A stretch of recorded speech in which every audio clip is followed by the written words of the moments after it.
नमस्कार। हमारी इस मीटिंग में देश भर से महिलाएं आई हैं, कई कस्बों से, राज्यों से, जिलों से, तहसील से आई है।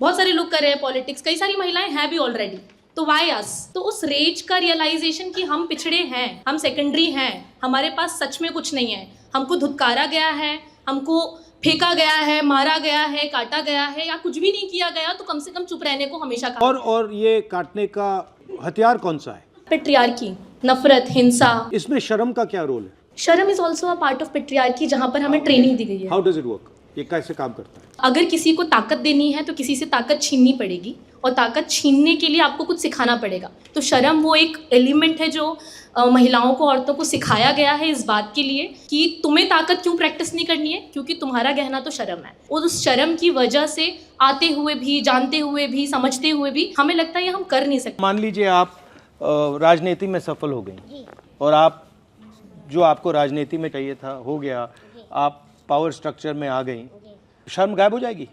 नहीं, शर्म गायब हो जाएगी। तो ट्रैप तो शर्म है कि जब हम अपने आप को मान लेंगे कि हम एकदम बराबर हैं, तब जब मैं मगर समाज तो नहीं मानेगा ना। समाज नहीं मानेगा, धीरे धीरे समाज मानता है, और धीरे धीरे उनके बीच में जाना, उठना, बैठना, उनसे बात करना, चीत करना, उनके दुख सुन में शामिल होना, उनको एक बहुत बड़ा संगठन बनाना। उस संगठन का नाम हमने रखा महिला शक्ति संगठन। आज धीरे धीरे भाई भी उसमें आ रहे हैं, उनको लगता है कि नहीं ये काम हो रहा है, तो इस तरह से तोड़ेंगे। आज पॉलिटिक्स में मेन लड़ाई किस बात की?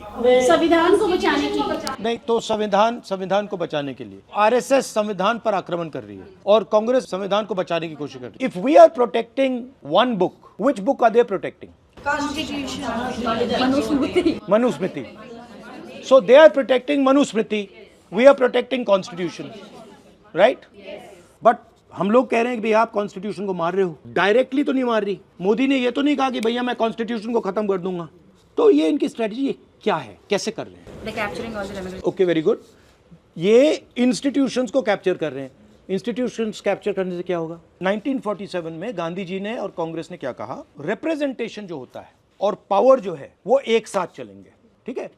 मतलब अगर आप एमएलए बने, रिप्रेजेंटेटिव चुने गए, तो आपको पावर दी जाएगी। ये कॉन्स्टिट्यूशन में कहा गया है और ये कांग्रेस ने हमेशा किया है। अब बीजेपी ने नया कॉन्सेप्ट निकाला है। ये पहले सिस्टम था, रिप्रेजेंटेशन और पावर एक साथ। अब इन्होंने ये कर दिया, पावर इस साइड कर दी, रिप्रेजेंटेशन इस साइड कर दी। ये कह रहे हैं कि भैया देखो, दलित हो, आदिवासी हो, पिछड़े वर्ग के हो, तुम लोकसभा विधानसभा में जितना आना चाहते हो आ जाओ, हम बैठा देंगे तुम्हें, मगर विधानसभा में, लोकसभा में पावर नहीं होगी। पावर कम इधर ले जाएंगे। तो 90% हिंदुस्तान क्या सोच रहा है? बड़ा खुश है कि भैया देखो, हमें लोकसभा में टिकट दे दी, हमें विधानसभा में टिकट दे दी, हमें पंचायतों में टिकट दे दी। और इन्होंने क्या किया? इन्होंने ये कर दिया, उसमें कुछ है ही नहीं, वो खोखला है। वो पार्लियामेंट से उन्होंने पूरी पावर निकाल दी। कहाँ डाल दी पावर? उन्होंने पार्लियामेंट से निकाल के इंस्टीट्यूशंस में डाल दी, ब्यूरोक्रेसी में डाल दी, अदानी अंबानी के हाथ डाल दी, सेबी में डाल दी। हाँ, तो और ये सेपरेट कर दिया। अब 90% इंडिया इसके लिए लड़ रहा है। उनको समझ नहीं आ रहा कि भैया यहाँ कुछ है ही नहीं। लोकसभा में जो एमपीज हैं, मैं उनसे बात करता हूँ, बीजेपी के एमपी से, दलित, ओबीसी, आदिवासी एमपी से, मैं उनसे कहता हूँ भैया आप आ गए, मगर आपको कुछ मिला? कहते राहुल जी यहाँ पे तो हमारी बात नहीं सुनते, बैठा रखा है। कास्ट सेंसस का क्या लॉजिक है? अब कास्ट सेंसस से हम क्या करेंगे? हम पूरे देश को दिखा देंगे भैया इसमें कोई पार है ही नहीं, पार यहाँ है। और फिर 90% को पता लगेगा कि यार ये तो हमारा बेवकूफ बना दिया, इसमें तो पार है ही नहीं, पार उधर है, चलो उधर चलो। आपने मुझे पहले कहा कि देखिए हम पावर में पार्टिसिपेट करना चाहते, और आपने मुझे कहा कि देखिए हम रिप्रेजेंटेशन के थ्रू पावर में पार्टिसिपेट करना चाहते हैं। और मैं आपसे कह रहा हूं कि जितनी रिप्रेजेंटेशन लेनी है ले लो। कुछ नहीं मिलेगा। मैं मतलब लोकसभा में एमपी बैठा हूं, मतलब जब वो माइक ऑफ करना चाहते हैं ऑफ कर देते हैं, राइट? ये हिंदुस्तान की हिस्ट्री में पहली बार हुआ है। 1947 के बाद ये पहली बार हुआ है।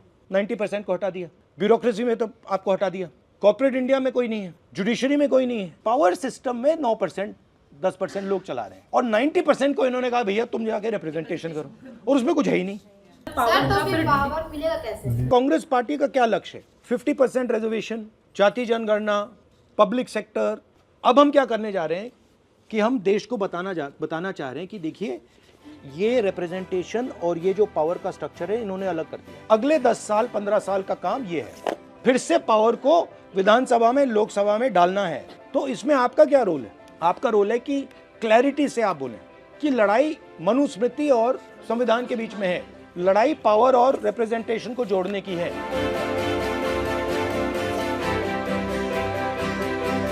Thank you, good, I am happy.